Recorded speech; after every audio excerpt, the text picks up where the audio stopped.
예, 감사합니다.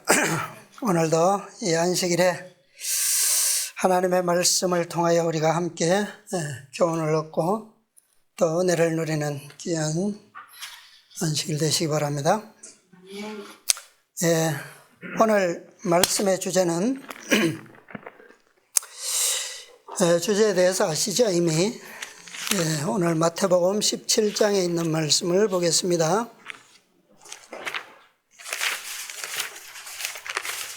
마태복음 17장 24절부터 있는 말씀입니다.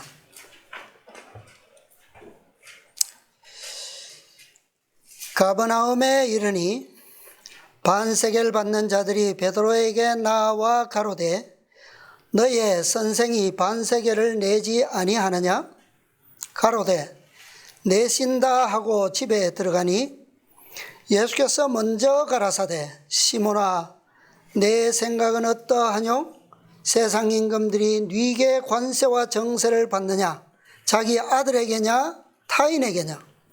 베드로가 가로되 타인에게니이다. 예수께서 가라사대 그러하면 아들들은 세를 면하리라. 그러나 우리가 저희로 오해케 하지 않기 위하여 내가 바다에 가서 낚시를 던져 먼저 오르는 고기를 가져 입을 열면 돈 1세겔을 얻을 것이니 가져다가 나와 너를 위하여 주라 하시니라. 아멘.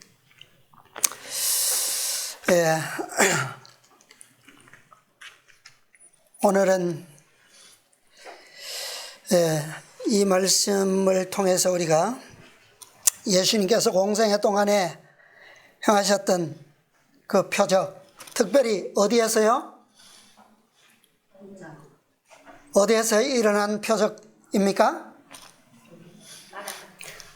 바다, 해상, 바다에서 이루어진 표적 몇 번째입니까 오늘?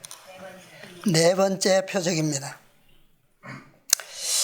예수님의 표적은 사실 공생애 전체를 통하여 우리가 성경에 기록되어서 구체적으로 기록된 것만 해도 몇 개죠?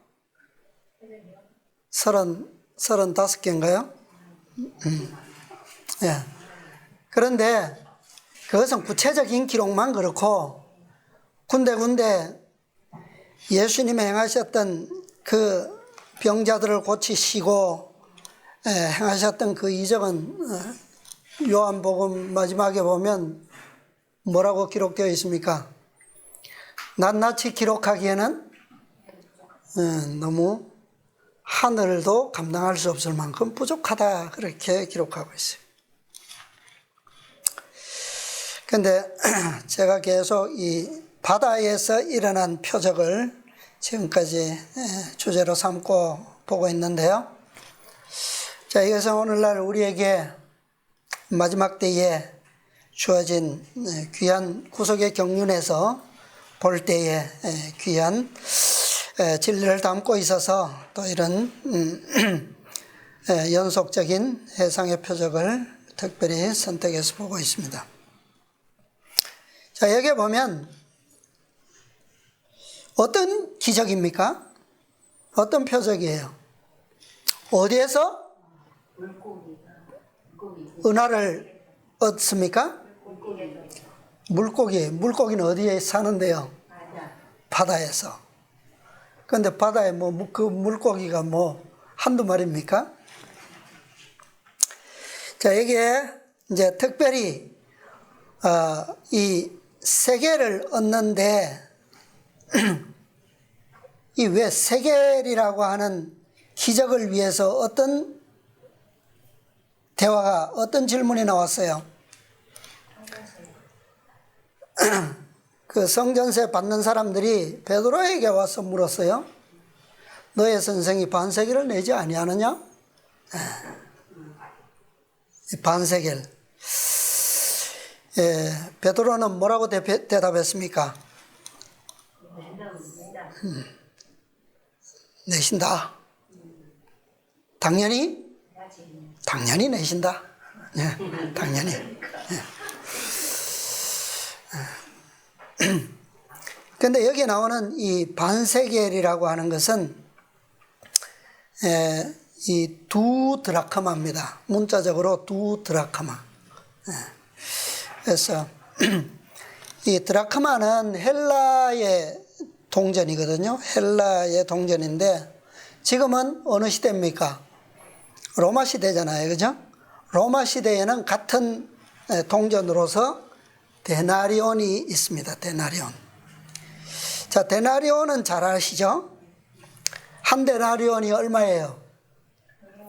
노동자 한 날 동안의 품삯이에요. 그죠? 그러면 이 반세겔이 두 드라크마고 그 드라크마는 데나리온과 같은 가치의 은전이에요. 그러면 한 데나리온이 노동자 하루 품삯이면 두 드라크마는 반세겔은 이틀치 품삯이죠. 그죠? 보통 사람의 이틀치 품삯이에요. 그런데 이것을 의무적으로 1년에 한 번, 한 차례 성전에 내도록, 성전을 위해서 내도록 되어 있습니다. 누구라면? 이스라엘 백성이라면. 그래서 근데 예수님께서 먼저 베드로에게 물으셨어요. 베드로가 예수님, 저 성전세 받는 자들이 와서 이렇게 물어서 내가 내신다고 그랬는데 어떻게 할까요? 제가 잘못 대답했습니까? 뭐 그런 것이 아니라 그런 대화가 있기 전에 예수님께서 먼저 베드로에게 물으셨어요. 네 생각은 어떠냐? 그래서 질문을 딱 예수님께서 하신 질문을 베드로가 듣고 보니까 어때요?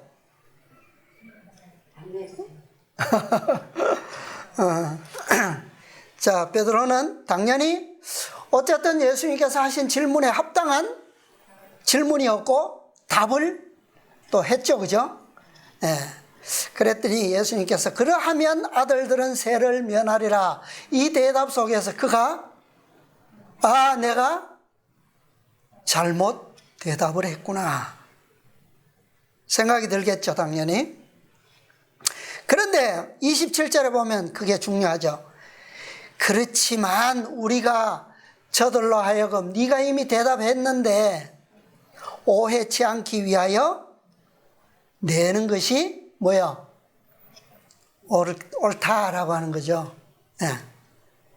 그 뭐 성전을 위해서 성전세를 예수님이 하나님의 아들이시면 분명하지만 그렇다고 그분이 저들이 그것을 뭐하고 있으므로 믿지 않고 있으므로 우리가 내는 것이 죄 짓는 것이 아니다라고 하는 거예요. 그러므로 내는 것은 좋다. 그러나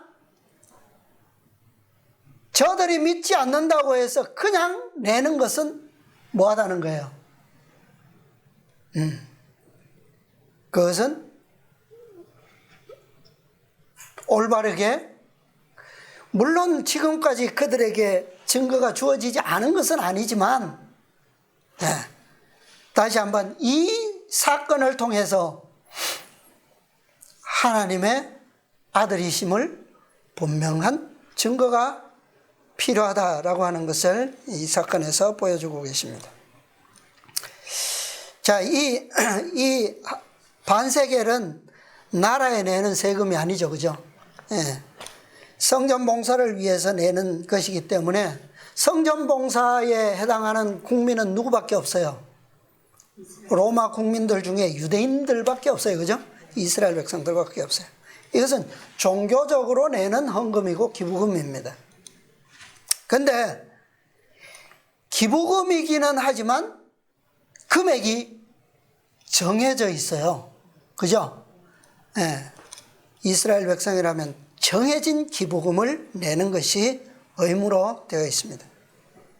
자, 그런데 우리가 여기서 좀 생각해 볼 것은 이 성전세를 받는 사람들의 질문에 대한 의도와 목적을 알아야 된다는 거예요. 의도와 목적. 자, 성전에서 봉사하는 사람들, 누가 봉사합니까? 제사장들, 레위인들이죠. 그죠? 그 다음에, 그러면 이런 사람들은 세를 낼 필요가, 의무가 있어요? 없어요? 없죠? 근데 이 시대에 제사장들과 레위인들 뿐만 아니라 또 면제받는 사람들이 있었어요. 선지자들입니다. 랍비들. 그래서 이 선지자들도 성전세를 면제하는 일을 공식적으로 인정하고 있었어요. 자, 그러면 이들이 베드로에게 와서 너희 선생은 왜 내지 않느냐? 라고 하는 질문은 예수님은 누가 아니라는 말이에요. 성전세를 요구한다라고 하는 사실은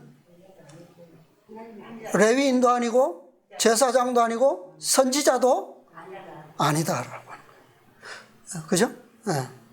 그래서 일개 평범한 한 유대인으로서 취급하기 위해서, 그죠? 취급하기 위한 계략적인 질문이다라고 하는 것을 여기서 우리가 알 수 있어요. 그런데 베드로는 그것을 미처 감지하지 못하고 그들의 계략에 속고만 거죠. 인정해버렸어요. 자, 제사장들과 랍비들이 예수님을 계속 따라다니면서 책 잡기 위해서 여러 질문도 하고 시비도 걸잖아요. 그죠? 목적이 뭐예요? 자, 첫 번째 예수님께서 공생의 초기에 성전을 정결케 하실 때 제사장들이 와서 물었어요. 뭐라고 했습니까? 네가 이런 일을 행하니 무슨 표적을 우리에게 보이겠느냐? 이만한 개혁을 시도하고 우리가 인정하고 있는 이 모든 것들을 이렇게 하는 데는 뭔가 권세적 표시가 있지 않을 거냐? 그죠? 표적을 보이라는 거죠. 그런데 예수님께서 뭐라고 말씀하셨어요? 어떤 표적을 보여주셨습니까? 이 성전을 너희가 헐어라. 내가 3일 동안에 일으키겠다. 그런데 이게 표적입니까? 그런데 그럼에도 불구하고 이렇게 말씀하신 것은 누구 때문에 이 말씀을 주셨다고요? 그들은 믿지 않기 때문에 표적을 주시지 않으셨어요. 만약에 믿을 마음이 있었더라면 참된 표적을 보여주셨을까요? 주셨을 거예요. 그런데 이미 그들이 믿을 만한 증거가 있음에도 불구하고 믿지 않고 또 끊임없이 시비적인 표적만 구하고 있기 때문에 예수님께서는 표적을 보여주실 수가 없어요. 왜? 표적은 무엇 때문에 주어지는 겁니까? 진정으로 그들이 받으면, 믿는다면 구원을 얻을 수 있는 유익을 위해서, 축복을 위해서 주어지는 것이 표적이에요. 그래서 이 표적은 사흘 만에 이 성전을 내가 다시 일으키리라. 이 말씀은, 이 예언은 누구 때문에 주신 거라고요? 훗날 이것이 성취될 때 보고 믿는 자들. 꼭 그때가 아니라 지금이라도 어떤 신성의 표적이라도 일어나면, 나타난다면 믿을 수 있는 그들을 위해서 주신 예언이다 그랬어요. 자, 이들의 질문은 뭐예요? 사실은 그들 속에 누가 지금 이런 마음을 일으키고 있는 겁니까? 주관하는 거예요. 사단이 예수님께서 침례를 받으시고 광야로 가셨을 때 40일이 지날 때에 예수님을 시험했죠. 어떤 시험이었어요? 세 가지 시험 다 무슨 시험입니까? 예수님의 신성을 직접 뭐 하도록 하는 거예요? 직접 자백하도록 함으로 말미암아 어떤 죄를 씌우기 위해서요? 참남의 죄를 씌우기 위한 것이에요. 그런데 그것을 지금 사단은 직접적으로 실패했기 때문에 누구를 통해서 하는 겁니까? 이제 지도자들을, 관원들을 통해서 계속 기회만 있으면 계략적으로 그분의 사업을 방해하면서 접근하고 있는 거예요. 자, 얼마 전까지만 해도 이 마가단 지방에서 마가단 지방은 아까 지도에서 보면 갈릴리 바다의 서쪽 중간쯤, 서편 바닷가쯤 됩니다. 거기에서도 바리새인들과 사두개인들이 와서 뭐라고 했는, 예수를 시험해서 하늘로서 오는 표적을 보여달라고 또 요구했어요. 근데 방금 말씀드린 것처럼 그들이 믿으려고 구하는 표적이 아니라 시비 걸기 위해서, 죄를 뒤집어 씌우기 위해서 그런 표적을 구하는 곳에서는 예수님께서는 어때요? 아무런 것도 하실 수가 없으셨어요. 그래서 여기서도 예수님께서는 똑같이 말씀하셨어요. 악하고 음란한 세대가 표적을 구하나? 어떤 표적밖에는? 요나의 표적밖에는 보여줄 표적이 없느니라. 이 한마디 딱 답하시고 그 지방을 떠나시고 금방 오셨는데 그들이 이런 요구를 했기 때문에 예수님께서는 아무것도 하실 것이 없었으므로 바로 떠나셨어요. 자, 이런 요구는 예수님 공생의 끝까지 따라다닙니다. 결국 그들의 요구가 어떻게 돼요? 두 번째 성전을 정결케 하실 때도 같은 질문을 해요. 무슨 권세로 이런 일을 하느냐? 누가 이 권세를 주었느냐? 결국 그 빌미를 꼬투리 잡아서 죄를 만들어내죠. 참남의 죄를 만들어냅니다. 그래서 결국 십자가에 못 박죠. 그런데 베드로는 이러한 계략을 전혀 눈치를 채지 못하고 단지 그가 사랑하는 그 선생님을 어떻게 해요? 옹호하기 위한 그런 생각만으로 그렇게 성급하게 실수하고 말았어요. 예수님께 한마디만 물어보았더라면, 그죠? 성급하지만 않았더라도, 시대의 소망에 보면 433페이지입니다. 이 베드로의 실수는 정말 어이없는 실수예요. 433페이지. 조금 전만 하더라도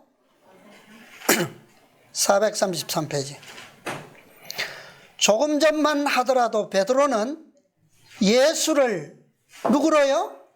하나님의 아들로 시인하였으나 이제 그는 그의 선생의 신분을 설명할 기회를 뭐했다? 놓쳐버렸다. 예수께서 세를 바칠 것이라고 수고하는 자에게 대답함으로써 베드로는 제사장들과 관원들이 유포시키려고 애쓰는 예수에 대한 거짓된 관념을 사실상 뭐한 것이다? 인정한 것이 되었다. 자, 이 한마디의 성급한 대답으로 인해서 얼마나 많은 과마력을 잃어버렸어요. 그죠? 그동안 예수님께서 행하셨던 수많은 이적과 기사들은 물론이고, 불과 얼마 전에 그가 했던 이 마가단에 오기 전에 그의 위대한 고백, 뭐라고 고백했어요? 주는 그리스도시요 살아계신 하나님의 아들이. 자신의 입으로 그렇게 고백한 지 얼마 되지 않았잖아요. 또 최근에 그 고백이 있은 일주일도 안 돼서 변화산에서 놀라운 광경을 그는 목격했어요. 영광스러웠던 하늘의 그 장면, 또 하늘로부터 들려왔던 그 음성, 도대체 그건 뭐예요? 근데 그게 뭐 아주 1년, 2년 전의 일입니까? 최근에 수일 전에 있었던 일이에요.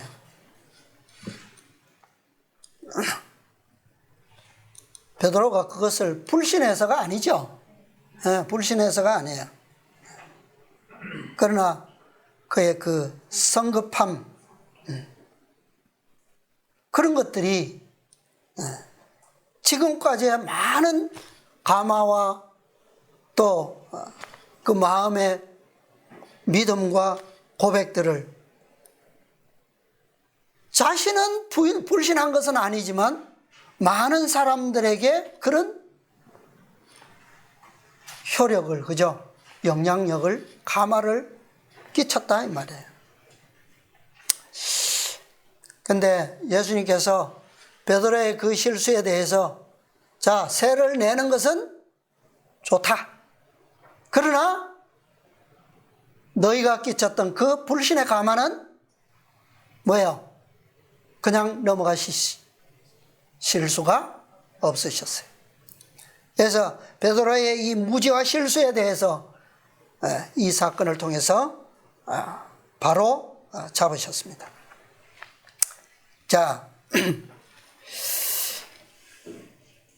믿지 않는 자들에게는 예수님께서는 항상 숨기셨어요. 이적도 숨기셨고, 진리를 나타내실 때도 항상 무엇으로요? 비유로 가르치셨어요. 그러나 그것을 믿고 받아들인 제자들에게는 어떻게 해요? 그분의 신성의 권위가 흔들려서는 안 되었습니다. 그래서 특히 베드로는 이 문제에 대해서 지금처럼 실수하는 그런 일이 없도록 하기 위해서 확고히 서지 않으면 안 되었습니다. 그에게 물으셨어요. 시몬아, 네 생각은 어떠냐?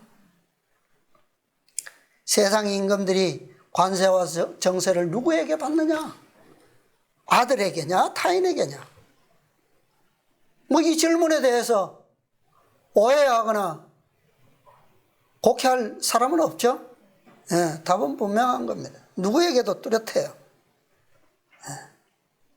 하나님의 아들이신 예수님은 이런 의무를 행하실 이유가 있습니까? 없습니까? 없어요. 전혀 없어요. 그리고 저들이 요구하는, 베드로에게 질문한 너희 선생은 성전세를 왜 내지 않느냐? 합법적인 권리가 그들에게 있는 것도 아니었어요. 사실은. 왜냐하면 이스라엘 백성이라면 다 내는 것이었지만 사실은 그것은 예수님께까지 직접적으로 요구할 권리가 그들에게 있는 것이 아니었습니다. 그죠? 이미 증거는 충분했어요. 그래서 그 요구는 부당한 요구였습니다. 자, 넘어가서 434페이지. 예수께서 만일 한마디의 항의도 없이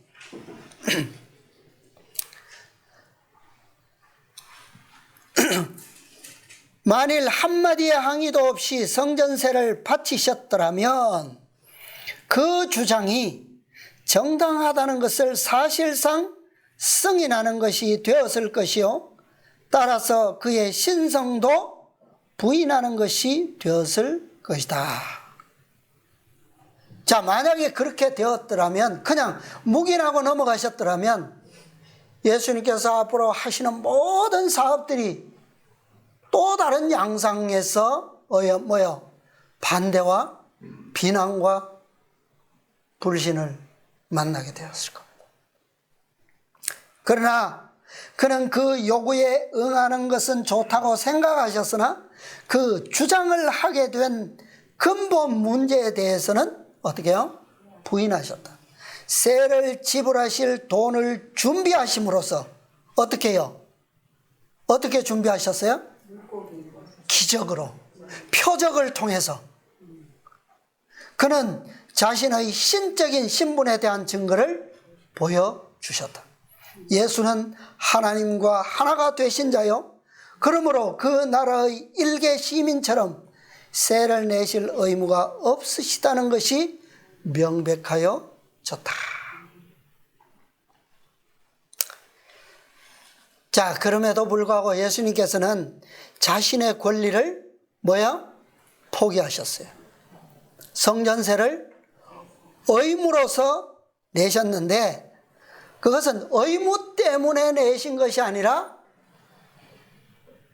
우리를 위한 모본으로서 의도적으로 그렇게 내셨다라고 하는 사실입니다. 그죠? 분명해요. 네. 내실 의무가 있는 분이 아님을 분명히 증명하셨는데도 불구하고 내셨다라고 하는 것은 왜요? 그분의 공생애는 전부가 누구를 위한 모본이라고요? 우리를 위한 모본으로서 행하신 것이다라고. 3년 반이라고 하는 공생애의 모본 없이 우리를 위해서 돌아가시고 우리를 구속하실 수도 있으셨어요. 그죠? 그러나 그분의 삶은, 흠없는 삶은 누구를 위해서요? 우리를 위해서.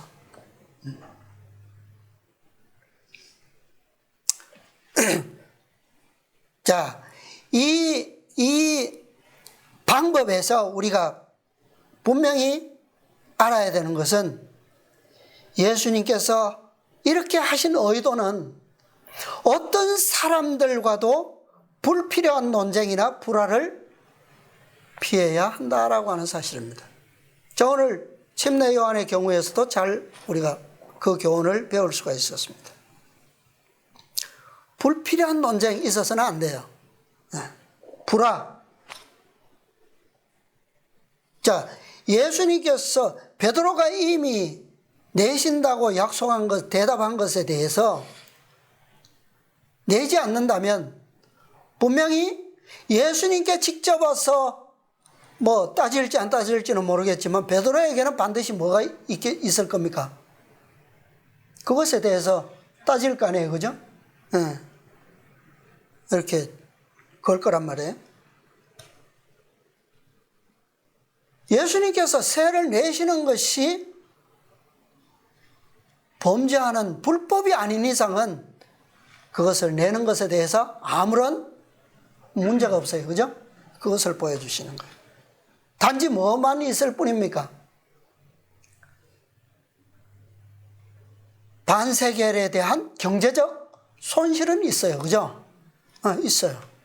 안 내도 되는데도 불구하고 면제받은 분이심에도 불구하고 내시기 때문에 경제적 손실이라면 손실일 수 있어요. 그죠? 네. 그러나 우리가 진리와 복음을 위해서 우리가 할 수 있는 것 그 이상으로 얼마든지 희생할 필요가 경우에 따라서는 있다는 거예요. 네. 그렇다고 해서 진리를 희생하면서 해야 할 수도 있다? 그건 아니에요. 네. 타협적 희생은 결코 있을 수 없습니다. 그러나 진리의 원칙을 희생하지 않는 이상 우리는 어떤 손해도 감수할 필요가 있다는 거예요. 무엇을 위해서? 복음을 위해서. 그리스도가 증거되는 일이라면. 그죠? 침례 요한이 그는 흥하여야 하겠고 나는 쇠하여야 하리라. 그 의미는 여기에 있는 거예요. 그죠? 네.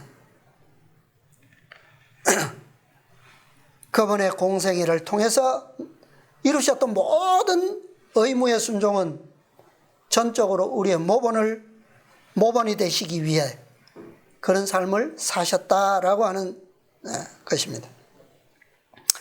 그분의 방법은 신성의 증거를 나타내심으로써 진리를 옹호하시는 그런 방법으로 모본을 보여주셨습니다. 신성의 방법. 우리에게도 그런 방법이 나타나야 돼요. 신성의 방법. 자, 뭐예요?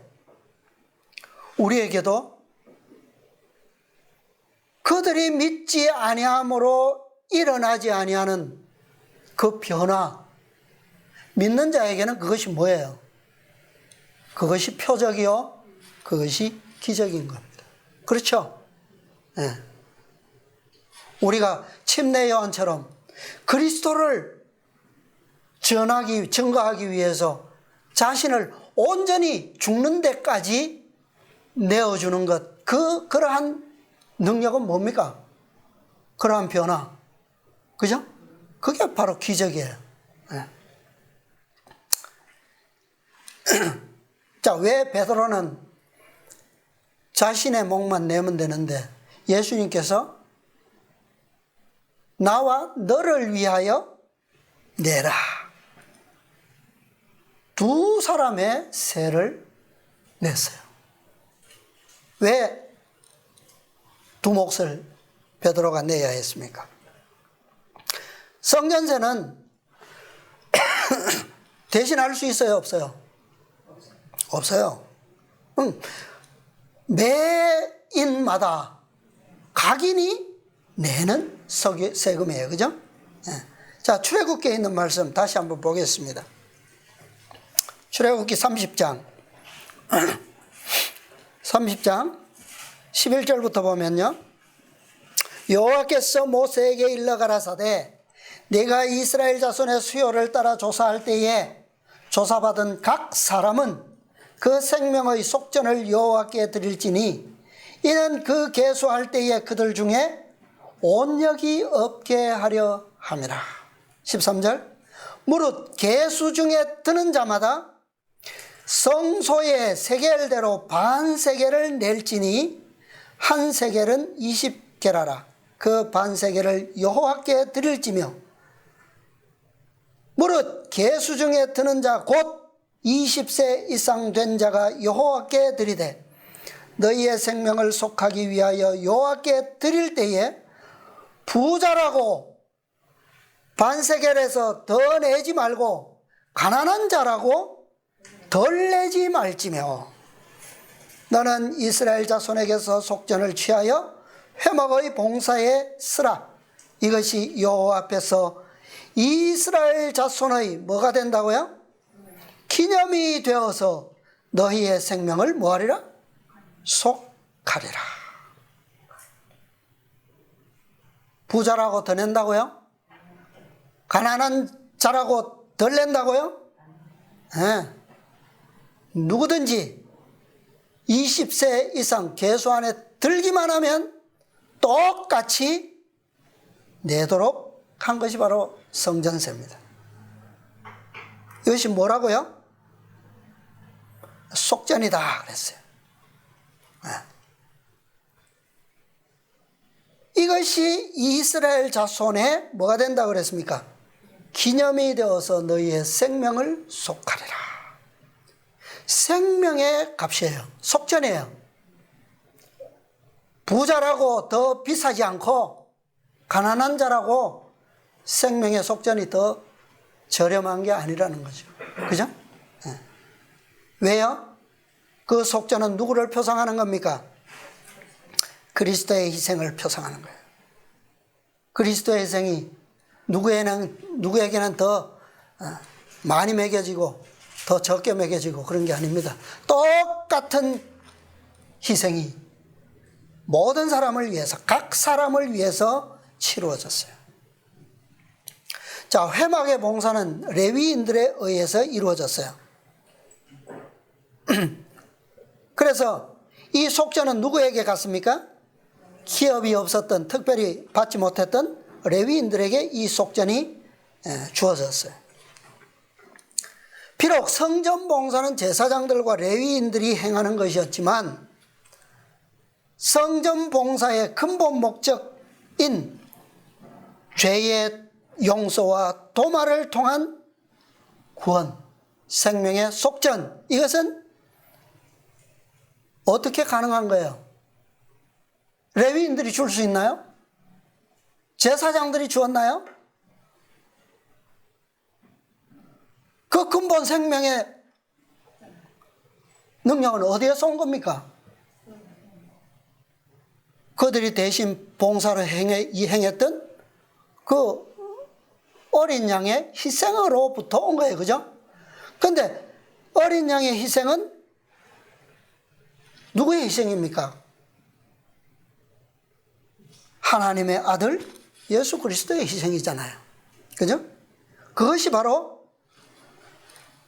이스라엘 자손의 기념이 되고 그들의 생명을 속하는 속전의 의미가 바로 그것이라고 하는 거죠.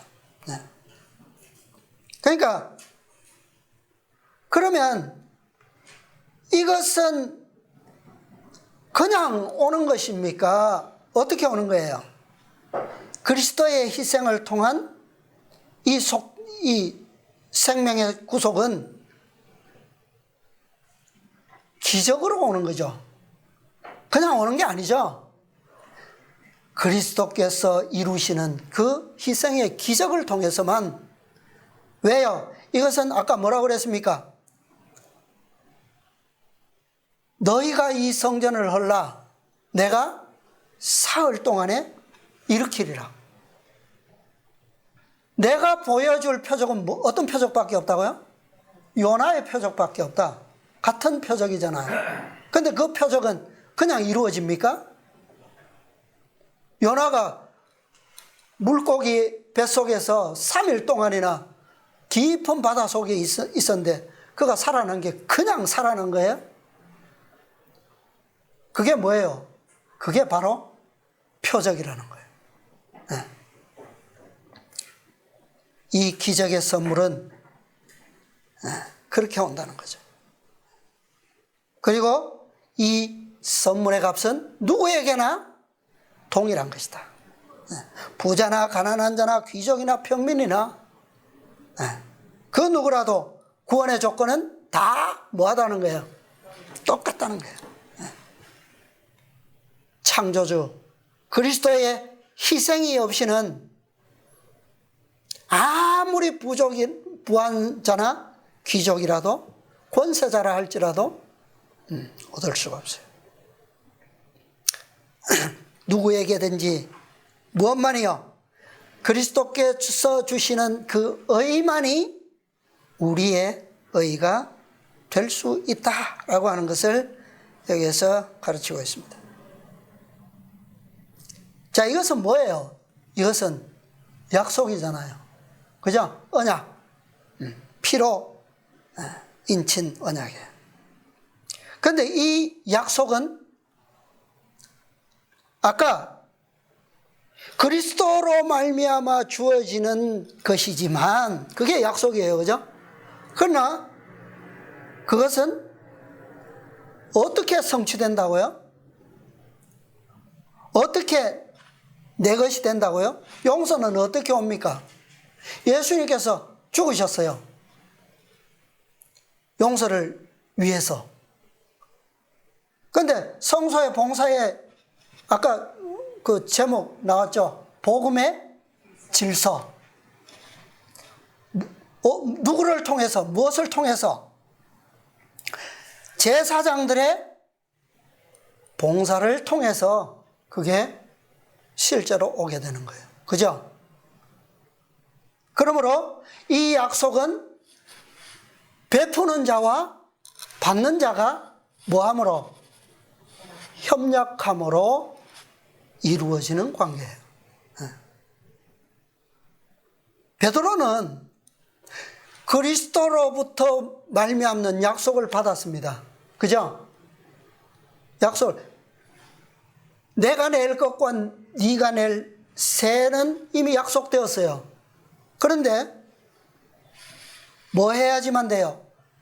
이 약속을 그는 믿고 바다로 나가야지만 그걸 얻을 수 있는 거야. 그죠? 제사장들이 어린 양을 잡고 그것을 성소에 가서 뿌림으로 그것이 가능했던 것처럼 지금 예수님께서는 그 약속을 베드로에게 뭐 하라고 하시는 거예요? 믿고 가서 낚시를 던지라는 거예요. 그죠? 그래서 베드로가 믿음으로 갈 때 다른 제자들이 동행했습니까? 안 했어요. 베드로 혼자 갔어요, 혼자. 자, 그리고 베드로가 고기를 잡기 위해서 갈 때는 무엇을 가지고 가도록 하셨습니까? 낚시. 예전에는 무엇으로 고기를 낚았어요? 그물로 낚았어요. 그물로.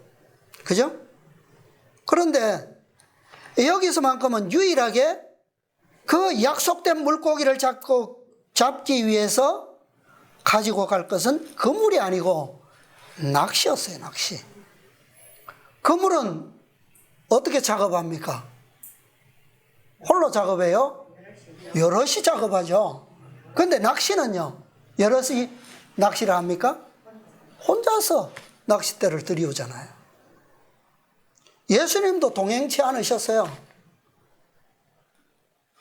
공생애를 시작하실 때 제자들을 부르실 때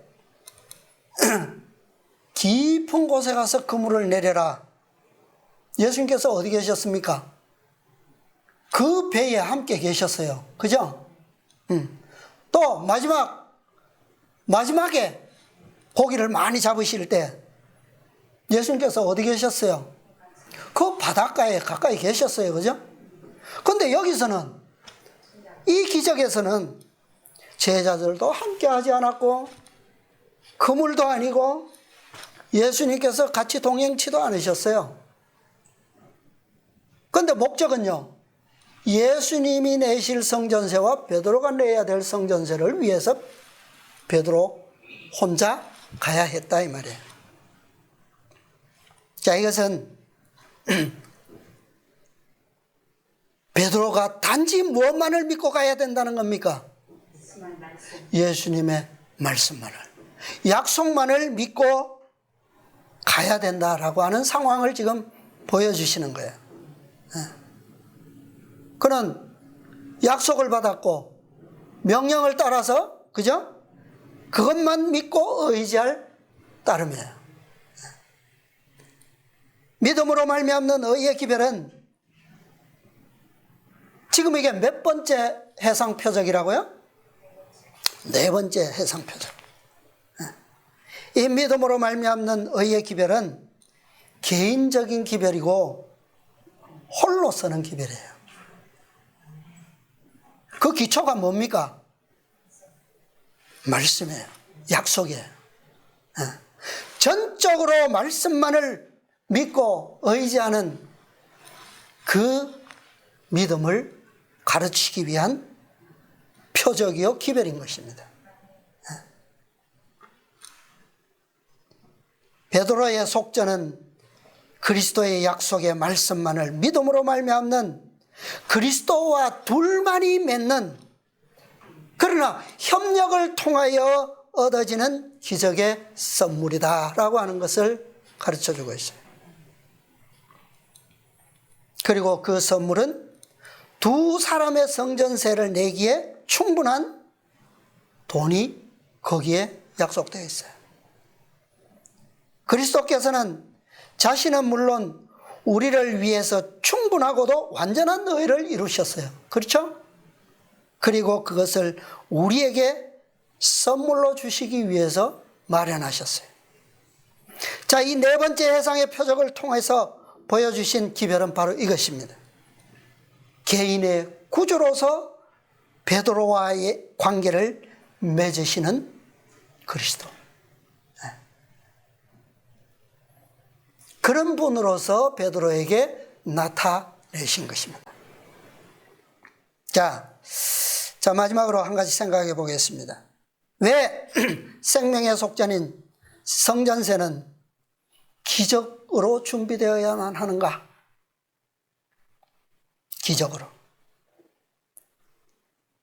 자, 첫 번째, 예수님께서 베드로에게 말씀하신 그 시간에 낚시를 던져서 고기를 잡을 확률 얼마나 될까요? 두 번째, 첫 번째로 잡은 물고기의 입속에 동전이 은화가 있을 확률. 세 번째, 그 동전의 액수가, 은화의 가치가 한 세겔일 확률. 네드러크머. 얼마나 될까요? 그 넓은 갈릴리 바다에서 헬 수 없이 많은 물고기들 중에 또 그 시간에 다른 사람이 아닌 베드로가 가서 낚싯대를, 그물이 아닌 낚싯대로 맨 먼저 잡은 물고기 입속에 그것이 성취될 확률이 얼마나 될 것 같아요? 이게 뭐예요? 이것이 기적이에요. 이게 표적이에요. 그죠? 하나님의 아들이신 신성의 표적이 이것보다 더 뭐 뚜렷하게 보여주실 수 있겠어요? 비록 낚시질은 누가 했지만, 물고기는 누가 잡았지만, 베드로가 잡았지만, 틀림없이 이 표적은, 이 능력은 누구로부터 온 거예요? 전적으로 그리스도께서 주시는 의의 선물이 틀림없다라고 하는 사실입니다. 왜요? 왜냐하면 이 약속을 그날 예수님께서 베드로에게 주셨고 또 말씀하신 그대로 성취되었기 때문에. 자, 우리는 이러한 이적을 통해서 우리에게 허락하신 이 구원의 선물에 대해서 더 보태서도 안 되고 빼서도 안 됩니다. 그렇죠? 우리의 의, 인간의 의는 단 한 올의 실로도 가감되어서는 안 돼요. 내가 가서 물고기를 잡는 것은 맞아요. 그러나 예수님께서, 그리스도께서 약속하시지 않으시고 그렇게 우리에게 선물로 예비치 않으셨다면 백날 가서 평생 낚시를 띄우면 뭐 할 겁니까? 그죠? 확률이 없는데. 그러므로 이것은 전적으로 누구의 공로다? 그리스도의 공로다. 이 기적의 기별은 오직 말씀만을 믿는 믿음을 통해서만 성취될 수 있는 기별입니다. 그분의 말씀을 떠나서는 결코 불가능하다는 사실을 우리는 잊어서는 안 되겠어요. 1888년에 전해졌던 기별, 믿음으로 말미암는 그리스도, 우리의 의는 바로 우리 각자가 지불해야 할 생명의 속전, 그리스도 우리의 의. 그러나 그 의는 그리스도께서 우리에게 칭의로서 주시는 기적적인 선물이다라고 하는 거예요. 자, 실물교환에 있는 한 말씀 보겠습니다. 228페이지입니다. 228, 229로 연결되는 문단입니다. 세상은 복음의 기별을 듣지 못해 멸망하고 있다. 세상은 하나님의 말씀에 줄이고 있는데 사람의 유전이 섞이지 아니한 순수한 하나님의 말씀만을 전하는 사람이 많지 않다. 성경을 가지고 있지만 사람들은 하나님께서 그들을 위하여 성경 속에 주신 축복을 받지 못하고 있다.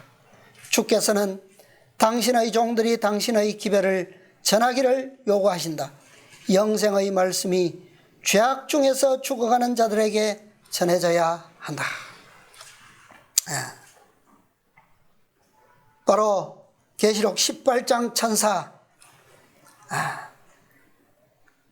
하늘의 영광으로 온 땅을 환하게 하는 그 천사는 왜 그렇게 될 수 있었을까요? 왜?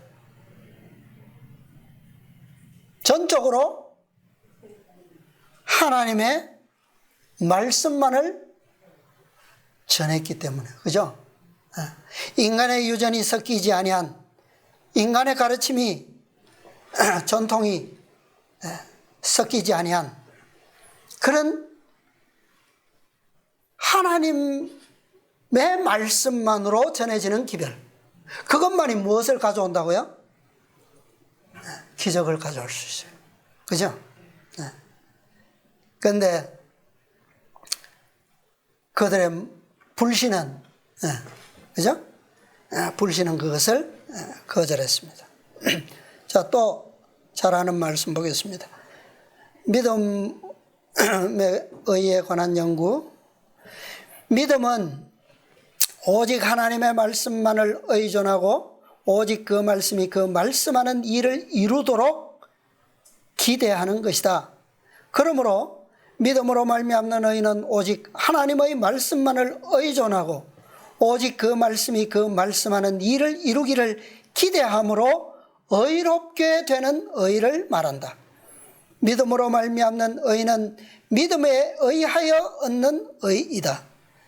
왜냐하면 칭의는 의롭다고 선언함을 받는 것이기 때문이다. 믿음은 하나님의 무엇으로부터 온다고요? 말씀으로부터 온다. 그러므로 믿음으로 말미암는 의는 하나님의 말씀으로부터 오는 무엇이다? 의다. 하나님의 말씀을 떠나서는 결코 그런 의가 올 수가 없습니다. 자, 한 문단만 더 보겠습니다. 하나님의 말씀만을 의뢰하는 것, 하나님의 말씀만을 의존하는 것, 하나님의 말씀이 하나님의 말씀에 반대될지라도 오직 하나님의 말씀만을 의존하는 것, 이것이 무엇이다? 믿음이다. 이것이 하나님의 의를 가져다 주는 믿음이다. 이것이 믿음을 행사하는 것이다. 이것이 성경이 우리에게 믿음을 길러야 할 필요성을 강조할 때에 그 의미하는 바이다. 그리고 믿음을 행사하는 법을 깨닫는 것, 이것이 복음의 과학이다. 그러므로 복음의 과학은 과학 중의 과학이다. 오늘 우리가 살펴본 이 표적, 네 번째 해상의 표적은 우리가 다시 한번 깊이 연구하고 또 오늘날 이 시대에 주어진 믿음으로 말미암는 그리스도 우리의 의외 기별과 함께 어떻게 그 선물이 만들어지고 또 그 선물을 얻기 위해서 우리가 어떤 방법으로 그분의 말씀을 쫓아야 하고 그런 것에 대해서 잘 말해주고 있습니다. 이 네 번째 해상의 표적은 시대의 소망 48장에 기록되어 있는데요. 48장 제목이 뭐냐면 누가 가장 크냐라고 하는 주제의 서두에 이 사건이 포함되어 있습니다. 자, 베드로가 혼자 바다로 낚시하러 간 후에 예수님께서는 남은 제자들과 대화를 하셨어요. 제자들에게 물으셨어요. 너희가 아까 길에서 올 때 너희들끼리 얘기하던 게 뭐냐? 뭐였어요?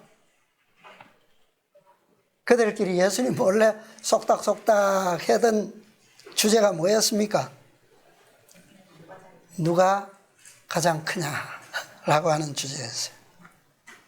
자, 이 사건에 왜 이 해상의 표적 사건 뒤에 왜 이런 주제가 그 앞뒤로 이렇게 연결되어 있느냐라고 하는 것에 대한 의문을 좀 가지면 좋을 것 같아요. 저는 생각해 보니까 1951년의 사건을 우리가 연결시킬 그런 의미가 여기에 좀 있는 것 같아요. 1951년의 사건은 바로 그러한 루스벨이 하늘에서 일으켰던 내가 하나님의 보좌 위에 내 보좌를 놓겠다라고 하는 그런 그 시기와 질투심으로 일어났던 사건이잖아요. 1951년 사건은 바로 그 사건과 관련이 있습니다. 고라와 다단과 아비라함의 사건이었어요. 그 다음에 그 뒤에 말씀에 또 뭐가 나오냐면 한 영혼을 실족케 하는 위험에 대해서 예수님께서 길게 경고하고 계셔요. 왜 이것이 연결되어 있느냐? 자, 우리가 이 사건 뒤에 교회 안에서 어떤 사건이 일어났습니까?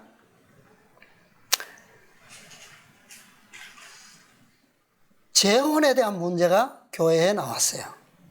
과실이 없는 배우자의 재혼에 대한 분명한 빛에 대해서 뭐 하라고 하는 거예요? 유념하라는 겁니다. 경고를 주셨어요. 분명히 한 영혼을 교회가 하나님께서 정죄하시지 않는 일에 대해서 교회가 출교시킴으로 정죄하는 일에 대해서 그 위험을 경고하고 계신 거예요. 왜 한 영혼이겠습니까? 그죠? 이 모든 진리가 회복되고 연합될 때 비로소 교회는 마지막 기별을 통해서 다시 베드로가 그물을 던져서 사업을 마칠 수 있도록 그렇게 하나님께서 기적을 주실 수 있다라고 하는 것을 이 장에서 저는 조금 엿보고 있습니다. 말씀에 대한 절대적 믿음, 그것을 행사하고 주님과 협력하는 그런 백성들에게 마지막 기적은 성취될 것입니다. 우리 모두 예수님의 말씀, 약속, 명령은 곧 허락이다 라고 말씀하신 것처럼 우리가 절대적인 그런 말씀에 입각한 절대적인 믿음을 행사할 수 있는 우리 모두가 되셔서 정말 마지막 기적이 이 교회를 통해서 주님께서 정말 기쁨으로 이루실 수 있는 그런 현장에 우리 모두 함께 하시게 되기를 바라면서 오늘 말씀을 마치겠습니다.